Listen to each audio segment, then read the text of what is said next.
Peace and love, my beautiful brothers and sisters. Thank you for joining. I'm here to talk about elementals. A big one I like to talk about is sylphs. Those are the air elementals, the air spirits.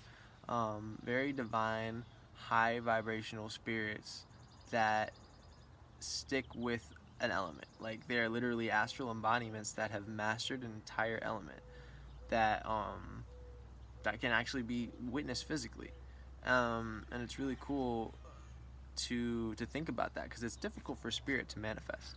It's very difficult, and you can even see it when someone's transitioned relatives are trying to communicate through like flickering lights or like moving things around. Like it's really difficult for a spirit to manifest. So the fact that you can kind of see the clouds, the real ones, and the fact that you can see spontaneous fire and like all these sort of elemental anomalies.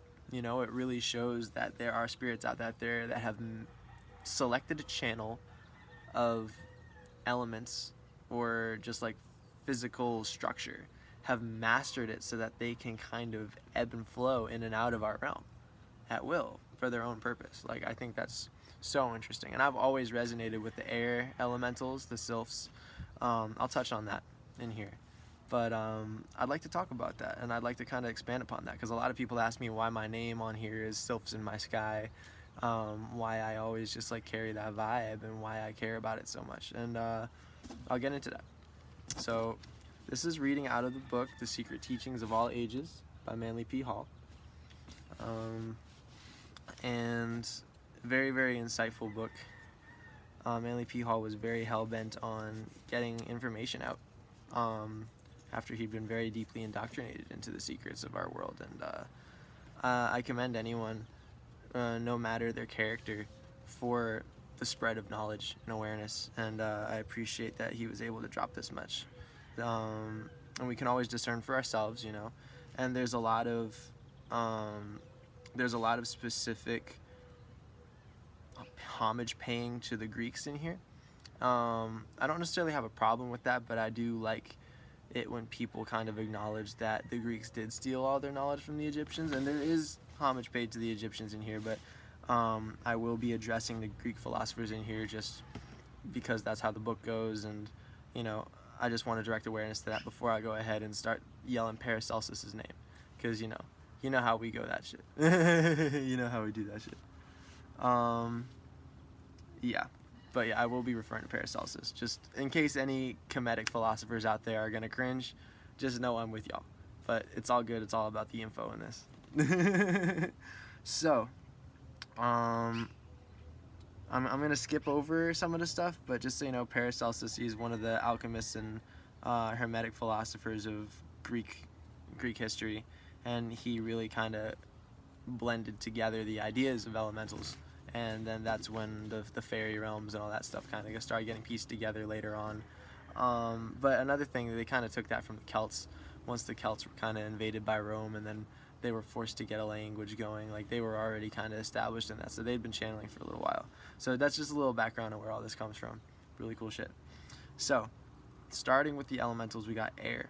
Air is, therefore, twofold in nature, tangible atmosphere, and an intangible volatile substratum, which may be termed spiritual air. Does that make sense? Basically, we got physical air that's very, very grounded in here. The air you breathe, great. I feel it against my face. It's wind. It has oxygen in it, hydrogen, other floating atoms. Great, cool. But it's also saying that there's a non-physical structure to it that has tangibility. Non-tangibility that has an illusion of tangibility. And it's so much deeper than just air. Fire is visible and invisible, discernible and indiscernible, a spiritual, ethereal flame manifesting through a material, substantial flame. Carrying the analogy further, water consists of a dense fluid and a potential essence of a fluidic nature. Earth has likewise two essential parts, the lower being fixed, terreous, immobile, the higher, rarefied, mobile, and virtual. They're saying like even a rock is moving deeper on the inside. The general term elements has been applied to the lower or physical phases of these four primary principles, and the name elemental essences to their corresponding invisible spiritual constitutions. Minerals, plants, animals, and men live in a world composed of the gross side of these four elements, gross meaning very viscerally physical, and from various combinations of them construct their living organisms. Cool. The water element of the ancient philosophers has been metamorphosed into the hydrogen of modern science. The air has become oxygen, the fire nitrogen, the earth carbon. It's important to acknowledge that because a lot of people get lost in the science. The science is just an explanation and it can all be bridged. Science only backs the metaphysical. But when we get very, very lost in the scientific explanations, we lose touch with the non-physical structure to it. And they both hold each other up. It's all symbiotic. But what they're saying is keep that double mind duality to see the one-sidedness to see the dualistic, singularity and the dualistic is what I meant to say. They both support each other, even though that's a complete oxymoron. It is the Tao in everything. Just as visible nature is populated by an infinite number of living creatures, so, according to Paracelsus, the invisible spiritual counterpart of visible nature, composed of the tenuous principles of the visible elements, is inhabited by a host of peculiar beings, to whom he has given the name elementals, and which have later been termed the nature spirits. Paracelsus divided these people of the elements into four distinct groups, which he called gnomes, undines, sylphs, and salamanders. He taught that they were really living entities, many resembling human beings in shape, and inhabiting worlds of their own, unknown to man because his undeveloped senses were incapable of functioning beyond the limitation of the grosser elements. The civilizations of Greece, Rome, Egypt, China, and India believed implicitly in satyrs, sprites, and goblins. They peopled the sea with mermaids, the rivers and fountains with nymphs, the air with fairies, the fire with lares and penates, and the earth with fauns, dryads, and hamadryads. These nature spirits were held in the highest esteem, and propitiatory offerings were made to them. Occasionally, as the result of atmospheric conditions or the peculiar sensitiveness of the devotee, they became visible. Many authors wrote concerning them in terms which signify that they had actually beheld these inhabitants of nature's finer realms. A number of authorities are of the opinion that many of the gods worshipped by the pagans were elementals, for some of these invisibles were believed to be of commanding stature and magnificent deportment. Really cool. So I love that because, you're kind of forced to look at it as like, okay, so this could be plateau effect, this could be placebo because my belief system is what allows them to be witnessed by me. But for all of my magicians out there, for all of my alchemists, for all my witches, whatever you want to go by, we understand that our belief system, our imagination is our bridge to this altered state of consciousness, and that if we surrender to our belief system and our imagination enough, it seems like it starts to take on a life of its own because we just open the doorway for them to come through. And it's cool that when you get this deep into a ritual like they were talking about, deeper into the practice of the devotee is what they were saying. Like, let's say that we were calling in some fire spirits, like anyone who does burn ceremonies, anyone who plays with poi and does fire ceremonies, all that shit, who does full moon rituals and like writes their affirmations down, throws it in the fire, things you want to attract for the month, then if you devote yourself enough, maybe you're gonna see some spirits in the fire, maybe you'll see some faces, maybe you'll hear voices, that's tangible. So like this is how we start to bridge.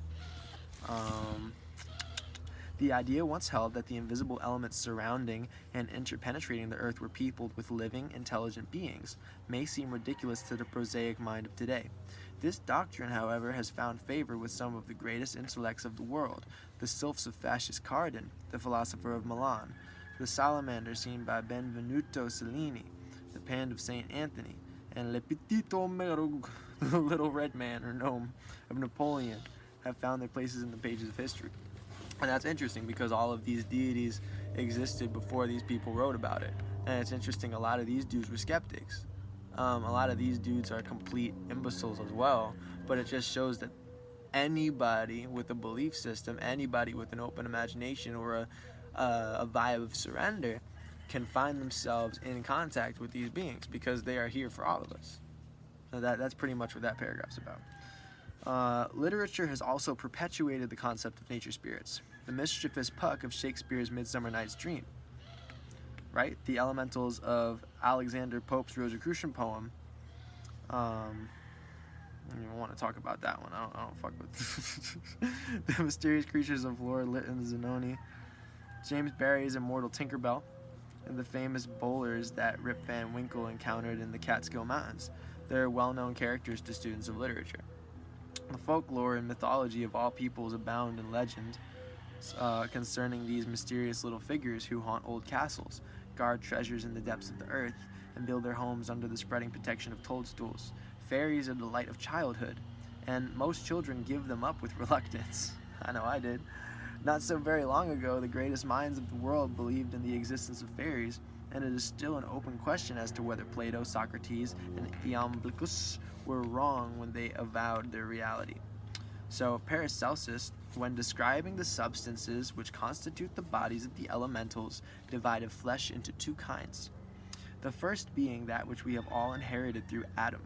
This is the visible corporeal flesh. The second was that flesh which had not descended from Adam, and being more attenuated, was not of this transubstantial flesh. He's talking about non-physical flesh, and yet still flesh. Think about that.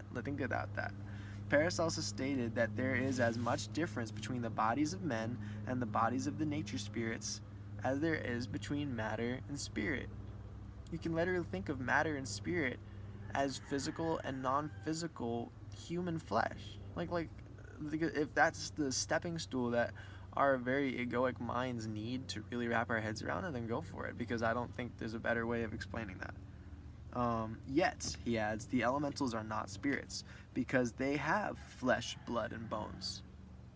Like, if their realm is more subtle to us, and yet they still think of what for them is flesh. So for them, they still have what we have. It's just for us, it's grosser, more dense, right? But for them, it's dense. For their experience, it's no different. But for us, it's a whole nother cosm. That's what it is. It's cosmos. They live and propagate offspring. They cat and talk, act and sleep, and consequently, they cannot be properly called spirits. They are beings occupying a place between men and spirits, resembling men and spirits, resembling men and women in their organization and form, and resembling spirits in the rapidity of their locomotion. Later, the same author calls these creatures composita. Did y'all hear that? That was funny. Composita. Inasmuch as the substance out of which they are composed seems to be a composite of spirit and matter. He uses color to explain the idea. Thus, the mixture of blue and red gives purple, a new color, resembling neither of the others, yet composed of both.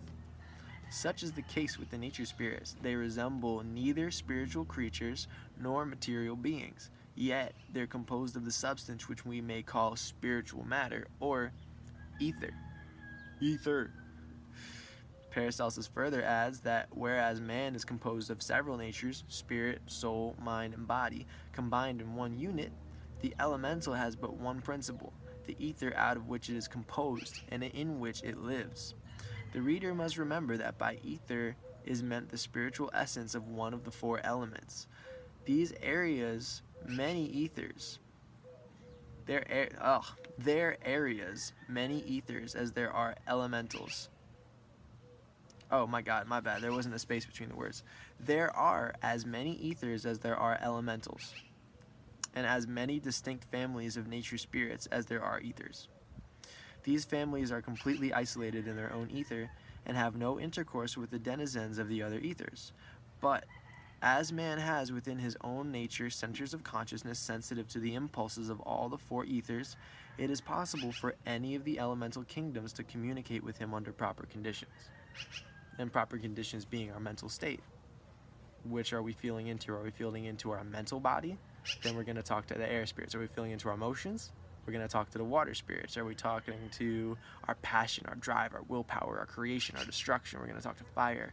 Are we talking to our foundation, our solidity, our solidification, our groundedness, our roots, our ancestors, our blood? We're going to be talking to the earth, right?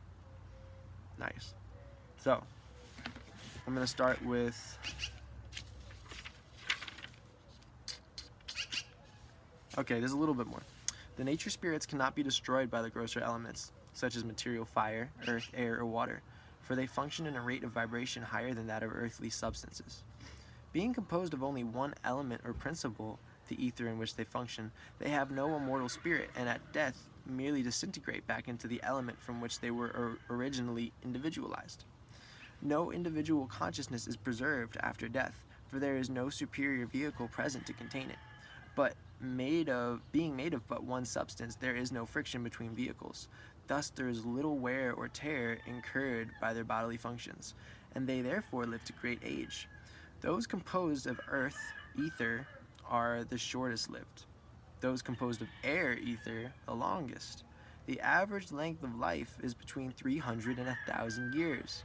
Paracelsus maintained that they live in conditions similar to our earth environments, and are somewhat subject to disease. These creatures are thought to be incapable of spiritual development, but most of them are of a high moral character. Concerning the elemental ethers in which the nature spirits exist, Paracelsus wrote they live in the 4 elements: the nymphae in the element of water, the sylphs in that of the air, the pygmies in the earth, and the salamanders in fire. They are also called undinae, sylvestres, gnomi, vulcanae, and each species moves only in the element to which it belongs, and neither of them can go out of its appropriate element, which is to them as the air is to us, or to water to fishes. I love that part. Which is to them as the air is to us, or the water to fishes. So it would be air to us is water to them, because their density is lighter than us, but our lightness is their density, and their density is our lightness. And none of them can live in the element belonging to another class. To each elemental, being the element in which it lives is transparent, invisible, and respirable, as the atmosphere is to ourselves. The reader should be careful not to confuse the nature spirits with the true life waves evolving through the invisible worlds. While the elementals are composed of only one etheric or atomic essence, the angels, archangels, and other superior transcendental entities have composite organisms consisting of spiritual nature and a chain of vehicles to express that nature, not unlike those of men, but they're not including the physical body, which its attendant limitations. So they're saying all those are separate from the elementals. Don't confuse the archangels with them. They are very much more direct, right? To the philosophy of nature spirits is generally attributed an Eastern origin, probably Brahmanic, and Paracelsus secured his knowledge of them from Oriental sages with whom he came in contact during his lifetime of philosophical wanderings. The Egyptians and Greeks gleaned their information from the same source. The 4 main divisions of nature spirits must now be considered separately, according to the teachings of Paracelsus and the Abbé de Villars, and such scanty writings of other authors as are available. Alright, cool. Now let's get into the different nature spirits. We're going to start with the gnomes. Y'all going to like these guys. These guys are feisty. The elementals who dwell in that attenuated body of the earth, which is called the terreous ether, terreous meaning terra, are grouped together under the general heading of gnomes. The name is probably derived from the Greek gnomes, meaning earth dweller. See New English Dictionary. Now, they're not really going to talk about this in here, at least I don't think. If they do, then I'm just whatever. But just in case they don't, I'm going to say it now. Guardians spirits of the earth. I'm talking about y'all thinking Bigfoots or Sasquatch or whatever. They're usually invisible though, but sometimes they'll manifest. I've come into contact with a lot of these guys. They're just guardian spirits, yo. If you go deep into the earth, deep into the forest, deep into caves where no one's been before, you'll come across these guys. I've come across them a lot. Usually on vision quests though, usually with a lot of psychedelics in my system. Because they usually are invisible to the human eye, and you usually got to be in a very deep meditative state with external sources or of your own sources, but you will come across them for sure.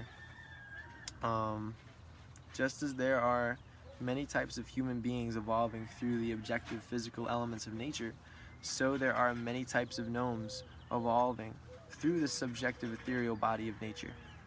These earth spirits work in an element so close in vibratory rate to the material earth that they have immense power over its rocks and flora.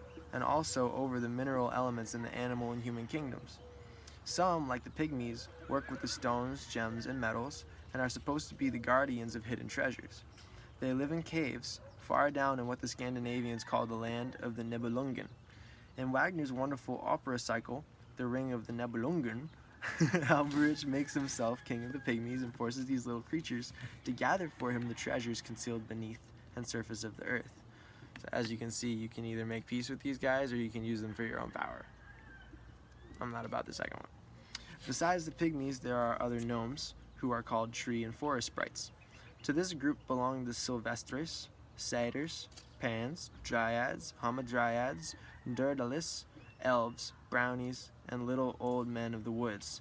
Paracelsus states that the gnomes build houses of substances resembling in their constituencies alabaster, marble, and cement, but the true nature of these materials is unknown, having no counterpart in physical nature.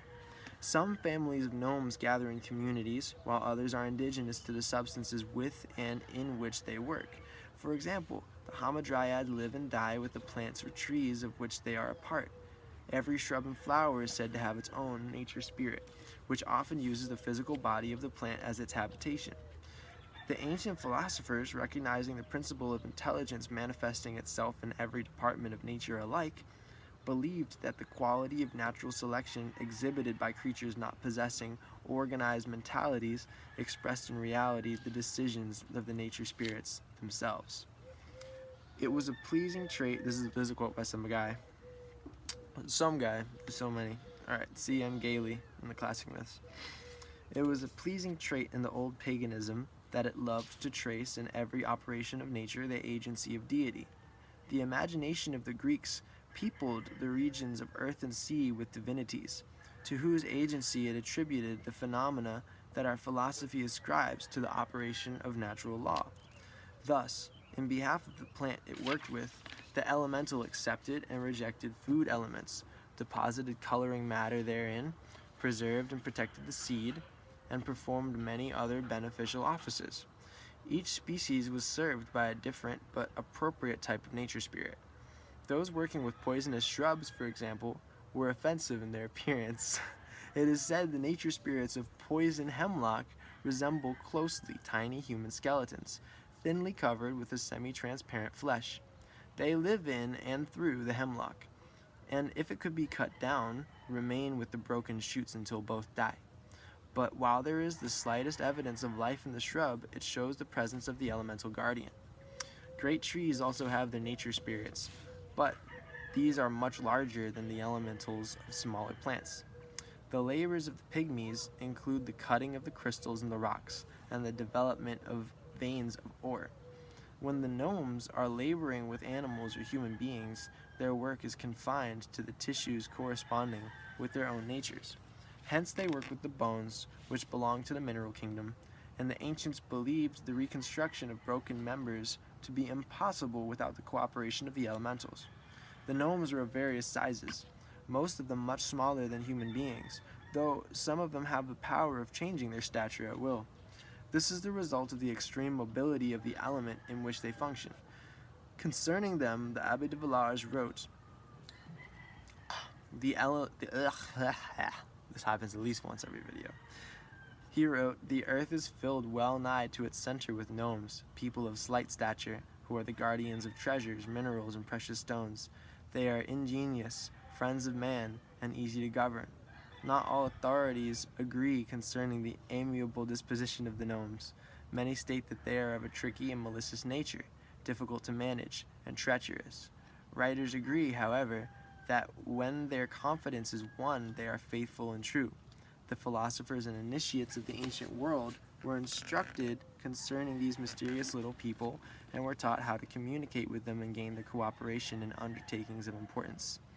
The Magi were always warned, however, never to betray the trust of the elementals, for if they did, the invisible creatures working through the subjective nature of man could cause them endless sorrow and probably ultimate destruction. So long as the mystic served others, the gnomes would serve him, but if he sought to use their aid selfishly to gain temporal power, they would turn upon him with unrelenting fury. The same was true if he sought to deceive them." The earth spirits meet at certain times of the year in great conclaves, as Shakespeare suggests in his Midsummer Night's Dream, where the elementals all gather to rejoice in the beauty and harmony of nature and the prospects of an excellent harvest. The gnomes are ruled over by a king, whom they greatly love and revere. His name is Gob. Hence, his subjects are often called goblins. Remember the Goblin King from The Hobbit? Medieval mystics gave a corner of creation, one of the cardinal points, to each of the 4 kingdoms of nature spirits. And because of their earthly character, the gnomes were assigned to the north, the place recognized by the ancients as the source of darkness and death.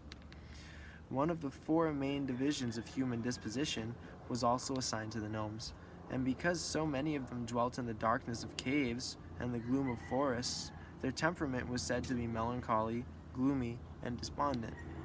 By this, it is not meant that they themselves are of such disposition, but rather that they have special control over elements of similar consistency. The gnomes marry and have families, and the female gnomes are called nomides. Some wear clothing woven of the element in which they live. In other instances, their garments are part of themselves and grow with them, like the fur of animals. You ever heard jokes of like an animal never takes his clothes off? Well, it's literally like that. They're adapted so much to the environment. The gnomes are said to have insatiable appetites and to spend a great part of their rime eating, but they earn their food by diligent and conscientious labor. Me and my words today, yo. Most of them are of a miserly temperament. Hold up. Hey.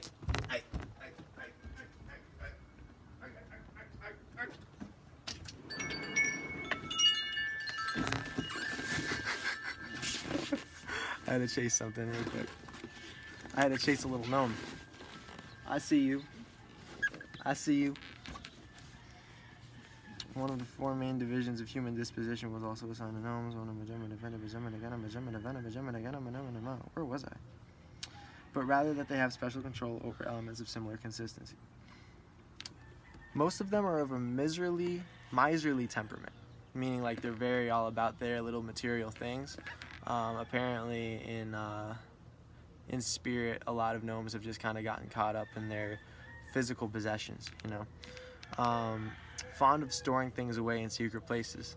There is abundant evidence of the fact that small children often see the gnomes, inasmuch as their contact with the material side of nature is not yet complete, and they still function more or less consciously in the invisible worlds. I don't know about y'all, but I had a lot of invisible friends growing up, and looking back on all these stories, it seems to me like my invisible friends were just earth guardians or little gnomes or whatever, because they were always my size, but they were like sometimes older, sometimes they were childish, but we would go and play outside like for hours, and it was so dope. And tons of kids have invisible friends, but like that's literally the bulk of it. It's just like, yeah, I got invisible friends. Here's a little picture. And they take so many different forms, but this is just the one offered in the book. The type of gnome most frequently seen is the brownie or elf, a mischievous and grotesque little creature from 12 to 18 inches high, usually dressed in green or russet brown. Most of them appear as very aged, often with long white beards, and their figures are inclined to rotundity. They can be seen scampering out of holes in the stumps of trees, and sometimes they vanish by actually dissolving into the tree itself. Now it's kind of cool. I'm gonna grab some water while I talk about this one. But it's interesting if anyone's ever played Legend of Zelda. One of the reasons I love it so much is Legend of Zelda is literally an elf. He's literally an elven spirit, and the whole point of it is he's hell-bent on saving all the realms, and it's just another way of saying like he's an earth guardian spirit, a little fairy boy. He's a little fairy boy because he has a fairy on his shoulder, Mavi,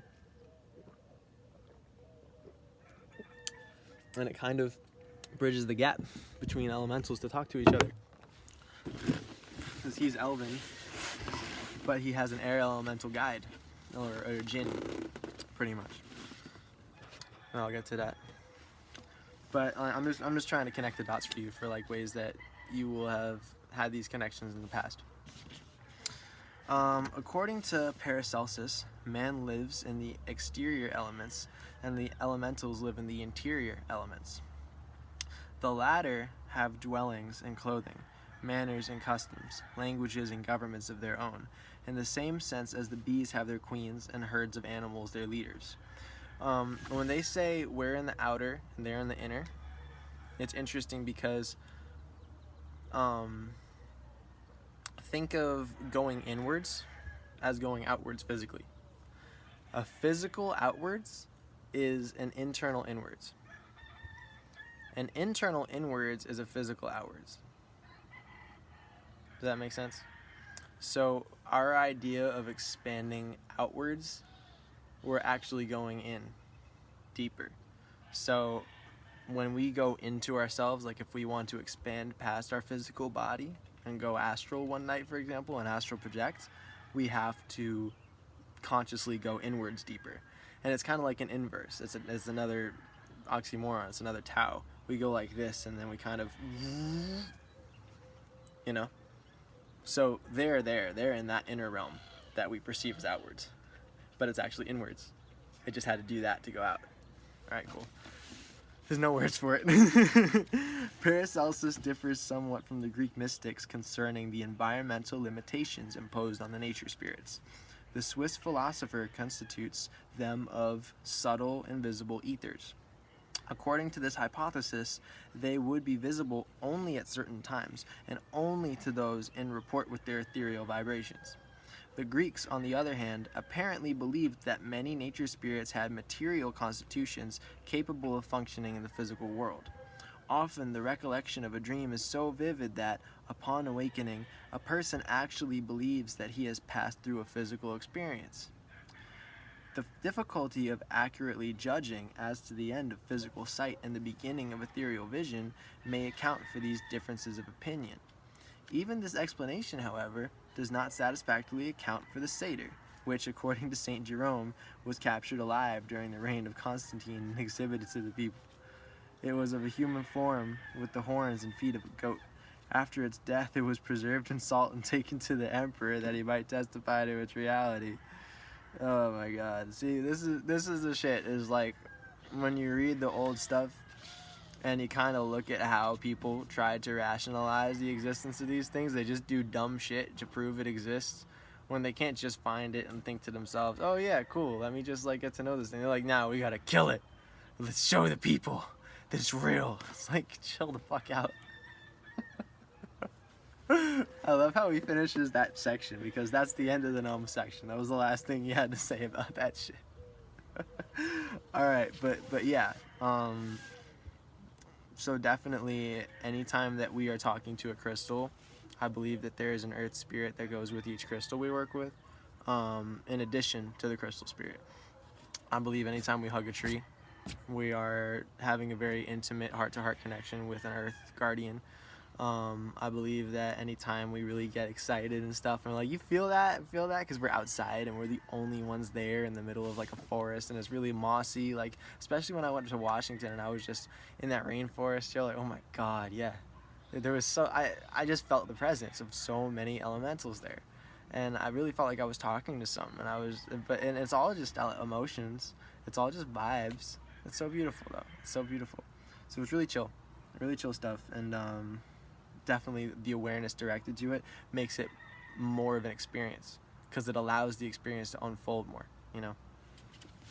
The Undines.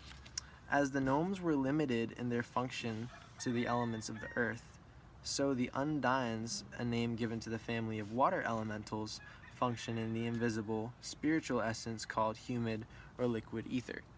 Oh shit. Ooh, this video is gonna be too long.